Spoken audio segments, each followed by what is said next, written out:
हमारे जगन्नाथपुरी में एक स्थान है, उसका नाम है गंभीरा। अगली बार अगर कोई नहीं गए हो तो अगली बार जब महाप्रभु जी का दर्शन करने जाओ तो गंभीरा जरूर जाना। और गंभीरा में कुछ मत करना, वहां बैठ करके नेत्र बंद करके केवल और केवल अपने गुरु मंत्र, अपने भाव मंत्र, आपको जो भी ठाकुर जी का नाम प्रिय लगता है उसका जप जरूर करना। हमारे महाप्रभु श्री चैतन्य जी वहां विराजे। महाप्रभु चैतन्य गाते हैं, कहाँ मोर प्राणनाथ मुरली वदन, कहाँ मोर प्राणनाथ मुरली वदन। सब लोग गाओ, कहाँ मोर प्राणनाथ मुरली वदन, कहाँ मोर प्राणनाथ मुरली वदन। कहाँ करूं कहाँ पाऊं ब्रजेंद्र नंदन, कहाँ करूं कहाँ पाऊं ब्रजेंद्र नंदन। चैतन्य महाप्रभु अपने जीवन के 24 वर्ष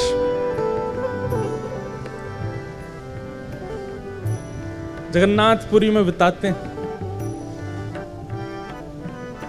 और वहां उस स्थिति में रहते हैं। श्री चैतन्य महाप्रभु के लिए समुद्र समुद्र नहीं है, उनको वो यमुना जी के रूप में दिखाई देता है।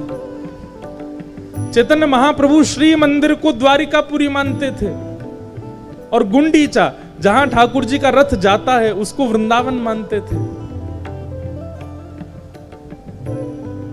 इतने भाव से श्री चैतन्य महाप्रभु विराजते थे। लेकिन आपको जानकर के आश्चर्य होगा कि महाप्रभु जी दर्शन के लिए इतना कम जाते थे जगन्नाथ प्रभु के, वो ज्यादातर विरह भाव में रहते थे और विरह भाव में आज प्रवेश होते थे और अगले 7 दिन 8 दिन 10 दिन 11 दिन 15 दिन एक एक महीना तक एक ही विरह भाव में रहे आते थे। अरे कोई रो रहा है तो उसके प्रेमाश्रु 1-2 दिन तक चल सकते हैं, लेकिन 12 साल तक अनवरत नेत्रों से आंसू गिरते हो, ऐसा भावावेश कहां देखा होगा। प्रकट हुआ जगन्नाथपुरी के गंभीरा में, जहां चैतन्य महाप्रभु बैठ करके श्री चैतन्य महाप्रभु ने जगन्नाथ मंदिर में गरुण स्तंभ को 2 बार लांघा, केवल नहीं तो हमेशा गरुण स्तंभ के पीछे से ही जगन्नाथ जी को देखते थे। आप सब लोग जगन्नाथपुरी जाते हैं तो जहां से प्रवेश करते हैं मंदिर में दर्शन, वहां गरुण स्तंभ है, सब लोग उसको अपने हृदय से लगाते हैं। लोगों में होड़ होती है आगे जाकर, वहां से जगन्नाथ जी कितने दूर हैं, 1 2 3 4 5वीं दोहरी पार करके जगन्नाथ जी हैं, लेकिन श्री चैतन्य महाप्रभु गरुण स्तंभ के पीछे से ही दर्शन करते थे। केवल 2 बार महाप्रभु जी ने गरुण स्तंभ को पार किया, एक तो तब जब पहली बार आए थे और दूसरा तब जब अपनी लीला में प्रवेश कर गए महाप्रभु जी। बाकी गंभीरा में बैठे बैठे केवल यही गुनगुनाते थे, कहाँ जाऊं कहाँ पाऊं मदन मोहन, कहाँ जाऊं कहाँ पाऊं मदन मोहन, कहाँ जाऊं कहाँ मदन मोहन, कहाँ जाऊं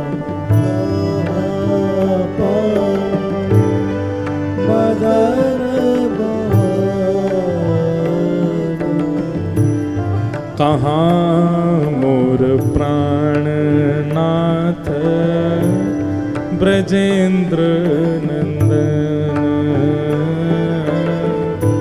कहाँ और नाथ ब्रजेंद्र हाँ कहाँ रे कही केवा जाने मोर दुख कहाँ रे कही मोरा जाने मोर दुख हाँ कहाँ रे कही केवा जाने मोर दुख कहाँ रे कहीं केवा जाने मोर दुख हे ब्रजेंद्र नंदन बिना फाटे मोरे बुक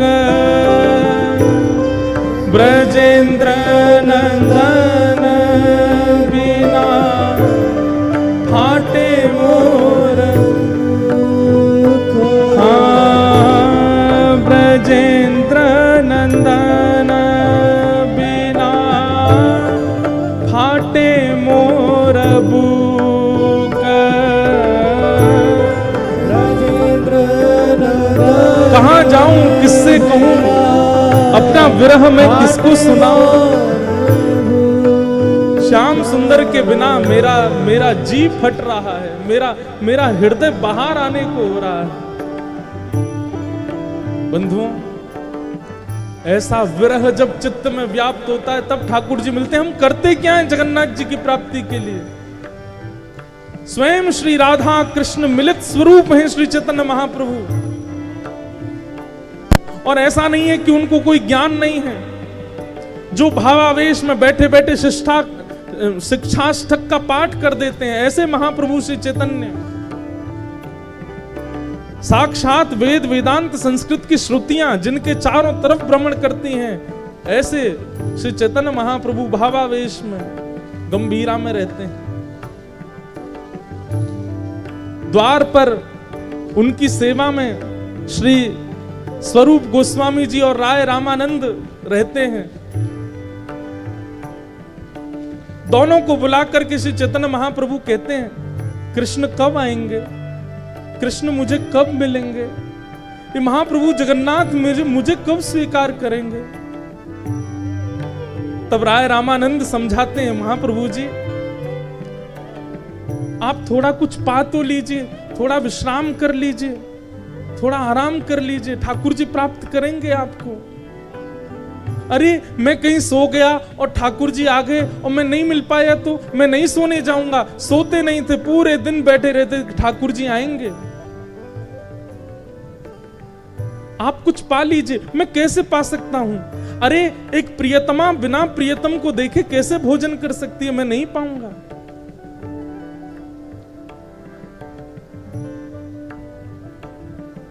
तब सब समझाते हैं बोले कि आप अगर भोजन नहीं करेंगे आप अगर प्रसाद नहीं पाएंगे तो महाप्रभु जगन्नाथ जी को बहुत पीड़ा होगी बहुत कष्ट होगा आप पा लीजिए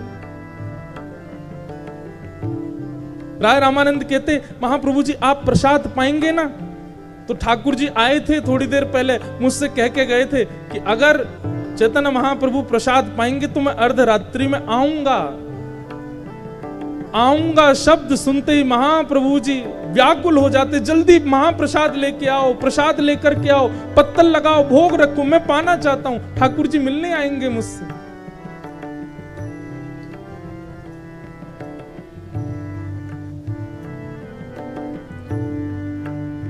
ऐसे ऐसे कभी कभी झूठ बोल करके महाप्रभु जी को प्रसाद पवाते राय रामानंद सेवा में रहते हैं गोविंद बस देखते रहते हैं कि महाप्रभु जी को कोई पीड़ा ना हो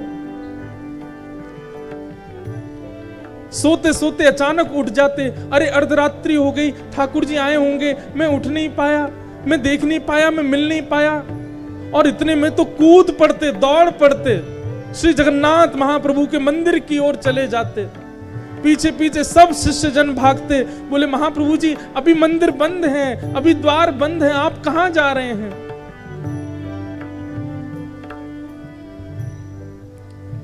कहां पाऊं कहां जाऊं मदन मोहन, कहाँ जाऊँ कहाँ पाऊँ मदन मोहन, कहाँ मोर प्राण धन ब्रजेंद्र नंद, कहाँ मोर प्राण धन ब्रजेंद्र नंदन। ऐसी अवस्था में रहते हैं महाप्रभु जी।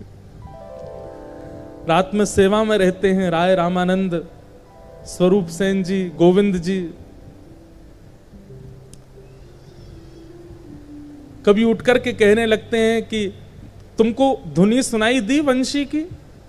देखो श्याम सुंदर वंशीनाद कर रहे हैं, वो मुझे बुला रहे हैं, अब मुझे जाना होगा। दौड़ने लगते, कभी कभी समुद्र की ओर दौड़ते, कभी श्री मंदिर की ओर दौड़ते कि श्याम सुंदर मुझे बुला रहे हैं। जर्जर शरीर हो गया है, एक एक अस्थि दिखाई देती है महाप्रभु जी की। सेवा में निमग्न जितने भी शिष्यगण हैं सब एक ही व्याकुलता से रहते हैं कि कहीं महाप्रभु जी को कुछ हो ना जाए।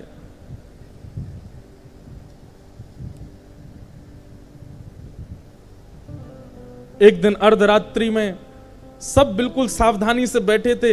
अरे शिष्यगण सोते नहीं थे कि महाप्रभु जी को नींद आ जाए तो हम लोग कहीं सो गए तो कहीं उठ के चले ना जाए।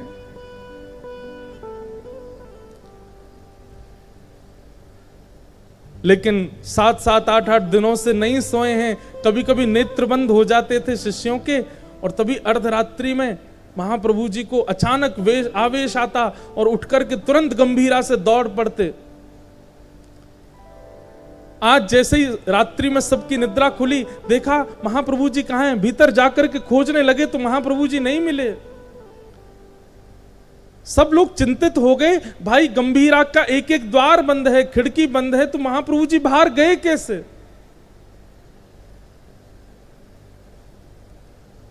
कोई किधर दौड़ा, कोई कहीं, पूरे जगन्नाथपुरी में दौड़ रहे हैं, कहां हैं चैतन्य महाप्रभु।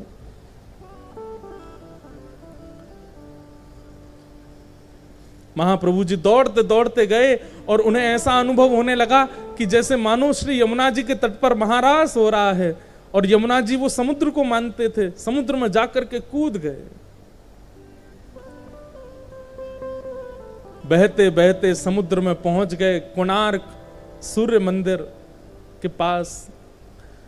यहां सब शिष्यगण ढूंढते ढूंढते जब समुद्र के तट पर आए, दूर दूर तक महाप्रभु जी नहीं दिख रहे हैं, रो रहे हैं, विलाप कर रहे हैं, कहां चले गए आप।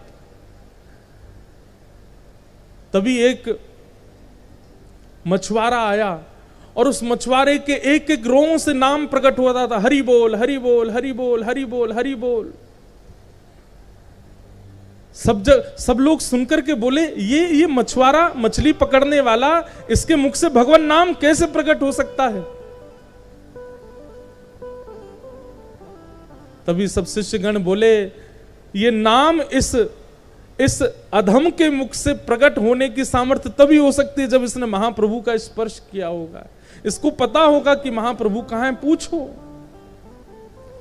घेर करके पूछने लगे, अरे भाई तू क्या हरि बोल करता है, तेने किसी को देखा? बड़ी मुश्किल से होश में आया, बोला मैं तो मछुआरा हूं, मछली पकड़ने के लिए जाला डाल करके समुद्र में पड़ा था। जाला जब हिलने लगा तो मैंने खींचा, मछली तो नहीं आई, लेकिन तभी एक विशाल महापुरुष मेरे जाले में आ गए। और जब से मैंने उनका स्पर्श किया है तब से ये नाम मेरे मुख से अनवरत निकल रहा है। दौड़ करके गए, जा करके जैसे ही देखा तो श्री चैतन्य महाप्रभु मछली के जाले में लिपटे हुए हैं। ऐसी भावावेश की स्थिति।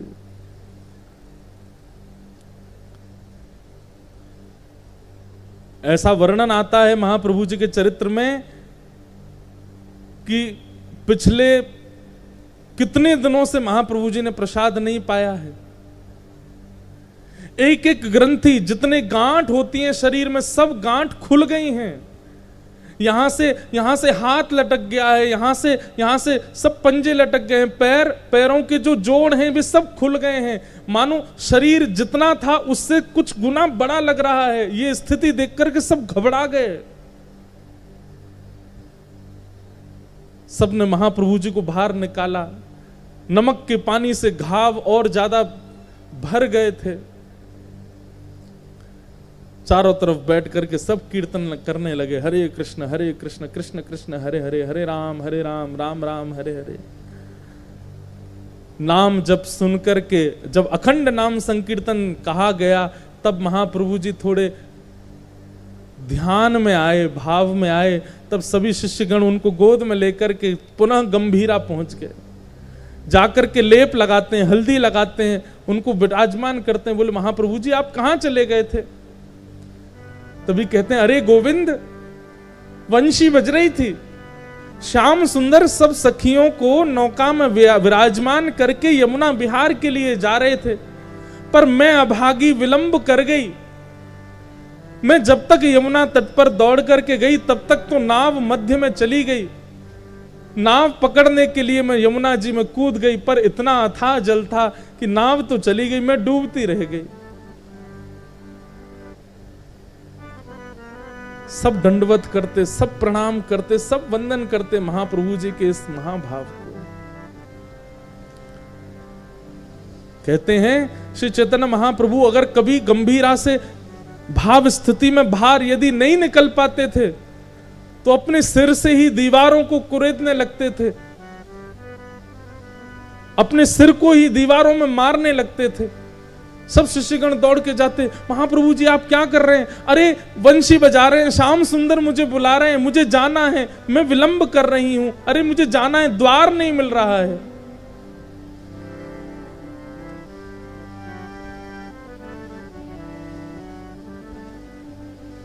कहाँ मोर प्राणनाथ मदन मोहन, कहाँ जाऊं कहाँ पाऊं ब्रजेंद्र। इसी भाव में रहते। अर्धरात्रि का पूरे दिन केवल अर्धरात्रि का चिंतन करते थे, क्योंकि रात में ही ठाकुर जी रास विहार करते हैं। अर्धरात्रि का समय एक दिन हुआ, सब सचेत बैठे थे कि महाप्रभु जी कहीं चले ना जाएं। भले ही शरीर में कितने भी घाव हो, भले ही शरीर में कितनी भी पीड़ा हो जाती हो, लेकिन अर्धरात्रि में महाप्रभु जी को ऐसी वेणु का नाद सुनाई देता था, दौड़ पड़ते थे, जाने कहां से ऊर्जा आती थी उनमें।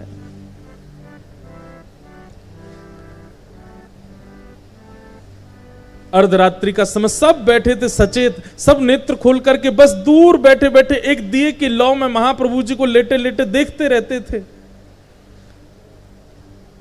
श्री चैतन्य महाप्रभु की निज सेवा में रहते थे गोविंद, जो कि बिल्कुल मां की तरह वात्सल्य भाव से श्री चैतन्य महाप्रभु की सेवा करते थे।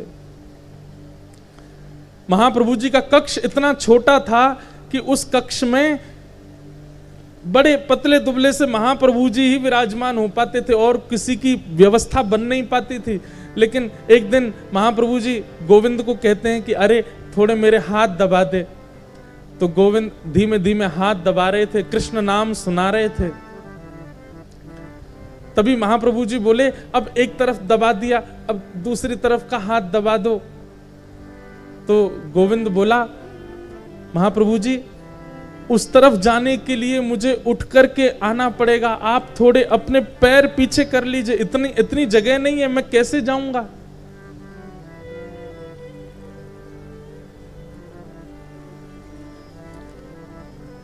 आप थोड़ा सा उठ के बैठ जाइए। तो महाप्रभु जी बोले अरे तू जानता नहीं उठ के बैठने में मुझे हाथ खड़े करने पड़ेंगे, बैठना पड़े, इतनी देर मेरा नाम छूट जाएगा, इतनी देर मेरा स्मरण छूट जाएगा। तो तेरे को दबाना हो तो दबा, नहीं तो मेरे स्मरण में विक्षेप मत डाल। अब गोविंद तो बड़े संशय में आ गए कि महाप्रभु जी आज्ञा कर रहे हैं कि हाथ दबाओ और जाना भी पड़ेगा और मैं जा भी नहीं पा रहा हूं, इनको उठाना भी नहीं है, मैं क्या करूं? गुरु आज्ञा की अवहेलना नहीं कर सकता और हठ पूर्वक इनके चरण आदि हटाऊंगा तो इनका ध्यान टूट जाएगा।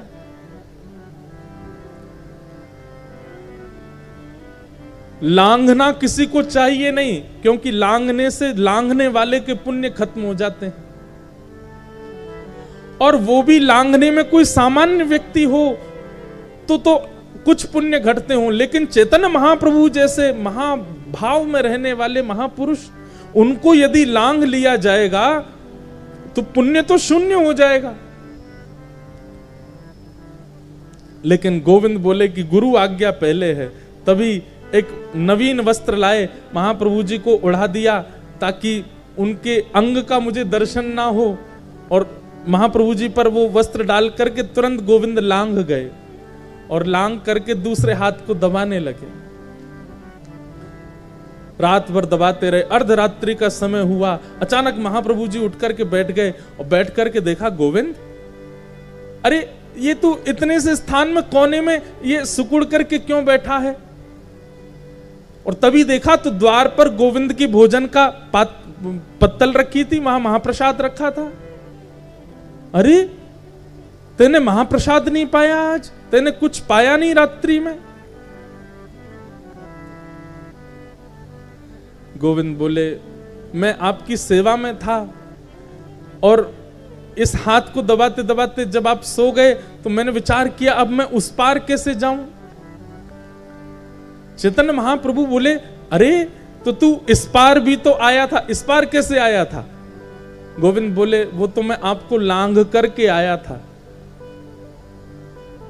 चैतन्य महाप्रभु हंसने लगे, तू गुरु को लांघ गया? और जब तू लांघ करके अपराध कर ही चुका था तो वापस जाने में तुझको इतना संकोच क्यों हो रहा था? फिर से लांघ जाता। बंधुओं, महाप्रभु जी के अनुयायियों की भाव दशा देखिए।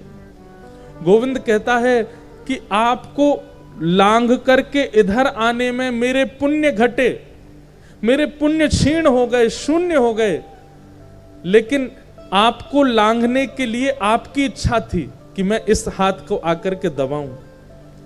आपकी आज्ञा प्रधान थी और उस आज्ञा की प्रधानता में मेरे पुण्य क्षीण हो जाए, मुझे उसमें कोई संशय नहीं।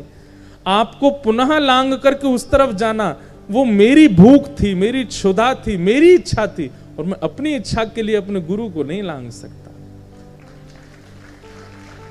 रात भर बैठे रहे। महाप्रभु जी हृदय से लगा लेते, और महाप्रभु जी जिसको हृदय से लगाते ना उसको साक्षात जगन्नाथ जी का दर्शन हो जाता था।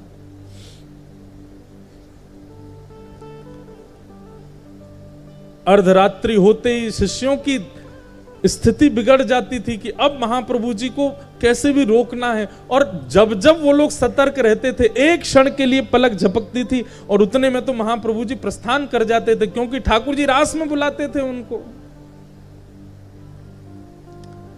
लोग कहते हैं वृंदावन में रोज रास होता है, अरे जगन्नाथपुरी में भी रोज रास होता है, इसलिए ठाकुर जी रोज रात्रि में पुष्पों का श्रृंगार करते हैं। हमें लगता है शयन के लिए जा रहे हैं, नहीं नहीं, कपाट बंद करके ठाकुर जी रास के लिए प्रस्थान कर रहे हैं।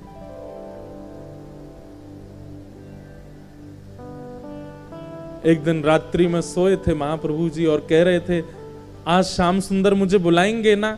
सब शिष्यगण कहते हाँ आप प्रेम से सो जाएंगे तो बुला। अच्छा मैं सो जाऊंगा तो फिर ठाकुर जी बुलाएंगे मुझे कि हम उठा देंगे ना आपको? सो जाते। शिष्यगण देखते देखते देखते जैसे ही पलक झपकते अपनी, इतने में ही देखा कि महाप्रभु जी तो प्रस्थान कर गए। इतनी द्रुत गति से दौड़ रहे हैं, तभी सबके नेत्र खुले, सब उठकर के पीछे पीछे दौड़ने लगे। कोई किसी गली में गया, कोई किसी मोहल्ले में गया, कोई गुंडीचा की तरफ गया, कोई समुद्र की तरफ गया। महाप्रभु जी कहां चले गए? तभी एक दृष्टि पड़ी कि बड़ी द्रुत गति में भावावेश में, कहां मोर प्राण धन, कहां मोर प्राणनाथ, कहां मोर जीवन धन, ऐसा कहते हुए महाप्रभु जी दौड़ रहे हैं। और तभी सिंह द्वार से जगन्नाथ मंदिर में प्रवेश कर गए। शिष्यों ने एक दूसरे को आवाज लगाई, महाप्रभु जी श्री जगन्नाथ मंदिर में, सब आओ। दौड़ करके जाकर के देखा, महाप्रभु जी दौड़ते हुए ऊपर प्रवेश कर रहे हैं। रोज का नियम था कि एक परिक्रमा लगा करके तब दर्शन करने जाते थे, पर आज परिक्रमा नहीं लगाई महाप्रभु जी ने, सीधे मंदिर में प्रवेश कर लिया। और मंदिर में प्रवेश करके महाप्रभु जी का आज भी स्थान है, गरुण स्तंभ के पीछे से ही वो दर्शन करते थे। लेकिन आज गरुण स्तंभ को भी पार कर गए। प्रथम दोहरी पार की, द्वितीय दोहरी पार की, तृतीय दोहरी पार की, और एक छलांग मार करके प्रवेश कर गए गर्भगृह में। गर्भगृह में प्रवेश होते ही महाप्रभु जी के जगन्नाथ जी ने कपाट बंद कर दिए। एक सेवक, केवल एक सेवक वहां भीतर ही बैठा था। अगर वो नहीं होता तो शायद पूरे विश्व को कभी पता नहीं चलता कि श्री चैतन्य महाप्रभु जगन्नाथ जी में विलीन हो गए। तभी देखते हैं कि महाप्रभु जी गर्भगृह में गए, और जैसे ही गर्भगृह में गए कपाट बंद हो गए, सब शिष्य बाहर ही खड़े रह गए।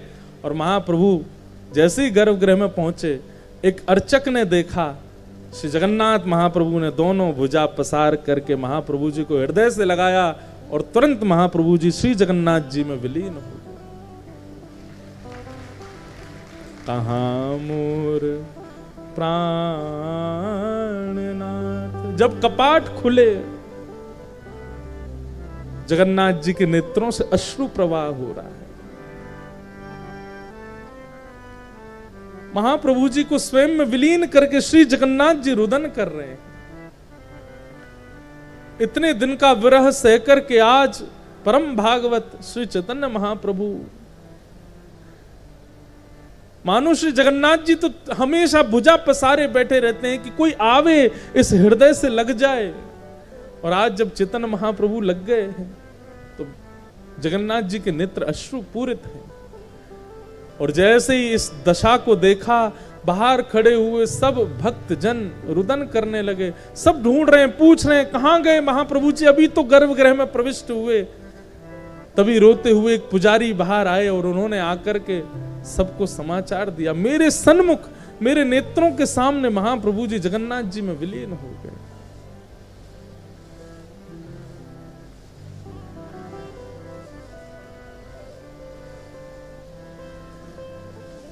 ऐसे श्री जगन्नाथ, हम कहां भक्ति करते हैं, हम कहां प्रेम प्रस्तुत करते हैं, हम कहां भाव प्रस्तुत करते हैं ठाकुर जी को। हमने कुछ किया ही नहीं है आज तक अपने भक्ति भाव में, जिससे ठाकुर जी प्रसन्न होकर के हमको स्वीकार करें। भैया समय नहीं है हमारे पास, बहुत कम समय बचा है। इस प्राण का कोई भरोसा नहीं है, कब चले जाएं, कब तक ये शरीर हमारे पास है, कब तक ये बुद्धि हमारे पास है, कब तक ये वाणी हमारे पास है, कब तक ये कान और नेत्र हमारे पास है। आज हैं, कल अगर इनमें से कुछ भी चला गया तो फिर भगवत प्राप्ति में बाधा आ जाएगी, भगवत प्राप्ति में एक रुकावट हो जाएगी। इसलिए भैया प्रयास करते रहिए, ठाकुर जी के लिए थोड़ा थोड़ा भाव रखते रहिए, तभी तो ठाकुर जी प्राप्त होंगे। नाम संकीर्तन, हम कहते हैं भैया कुछ भी छोड़ दो, लेकिन नाम मत छोड़िए ठाकुर जी का। ठाकुर जी का नाम त्याग मत करो, ये नाम सर्वोपरि है, ये नाम सर्वश्रेष्ठ है।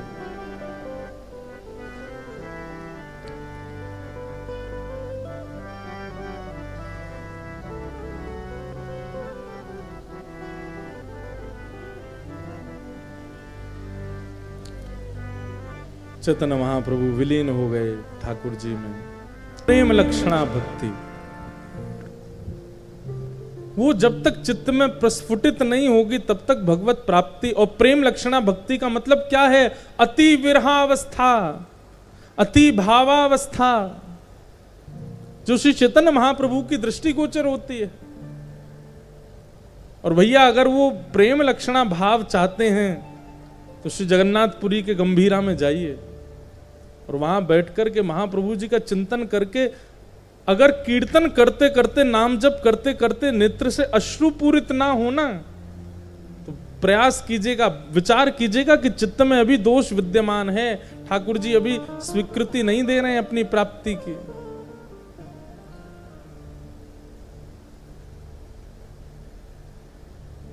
जिसने भी पाया है ना श्री कृष्ण को, दो अवस्थाएं विशेष दिखी हैं उनकी।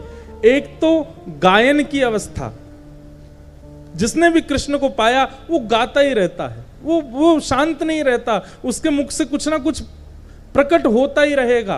कीर्तन प्रकट हो, भाव प्रकट हो, पद प्रकट हो, भजन प्रकट हो। और दूसरा नेत्रों से अश्रुपात। ये दो स्थिति समाप्त नहीं होती हैं। ये दो स्थिति जिसकी समाप्त ना हो रही हो, कृष्ण मिलेंगे उससे।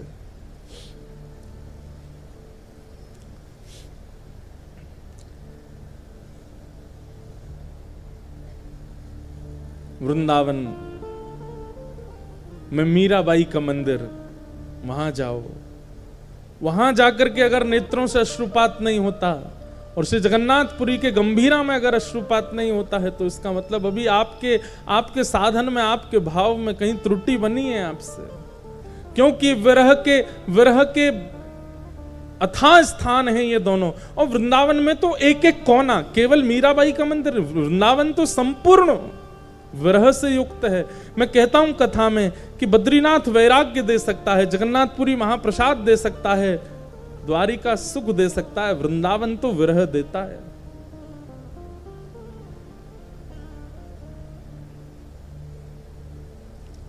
चैतन्य महाप्रभु शिक्षाष्टक में कहते हैं सब छोड़ दो लेकिन नाम जप मत छोड़ना, ठाकुर जी का नाम मत छोड़ना कभी भी।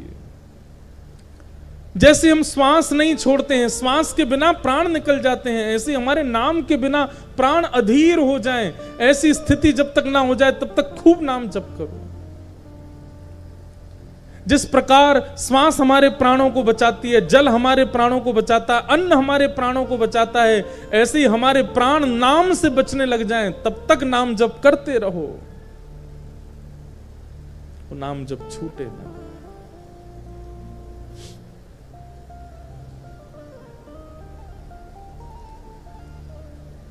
ऐसा भाव।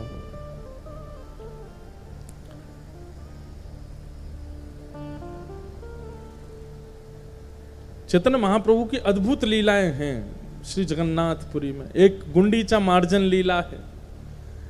अपने सब भक्तों के साथ रथ यात्रा में ऐसा नृत्य करते हैं श्री चैतन्य महाप्रभु। क्यों? क्योंकि आज श्याम सुंदर द्वारिका से वृंदावन आ रहे हैं। श्री जगन्नाथपुरी का श्री मंदिर द्वारिका है, गुंडीचा वृंदावन है, ऐसा चैतन्य महाप्रभु का भाव था। और जब श्री ठाकुर जी रथ यात्रा में विराजमान होते रथ में, और जैसे ही नंदी घोष रथ चलना प्रारंभ होता, यहां नीचे लाखों वैष्णवों के बीच महाप्रभु चैतन्य नृत्य करते थे। और नंदी घोष रथ के ऊपर स्वयं श्री जगन्नाथ जी नृत्य करते थे चैतन्य महाप्रभु को देख करके।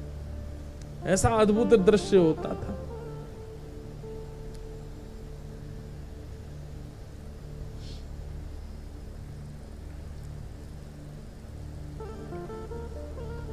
प्रेम लक्षणा भक्ति आवश्यक है, और इस प्रेम लक्षणा भक्ति के लिए सबसे प्रथम सत्संग, संतों के मुख से निश्चित वाणी का श्रवण कीजिए। दूसरा कीर्तन, भगवत नाम, भगवत संकीर्तन में खूब नृत्य कीजिए, खूब रुदन करते हुए गाइए, किसी को दिखाने रिझाने के लिए नहीं। और तीसरा, खूब नाम जप कीजिए, खूब ठाकुर जी की सेवा करिए, हरिजनों की सेवा कीजिए। प्रेम लक्षणा भक्ति को प्रकट करेंगे चित्त में।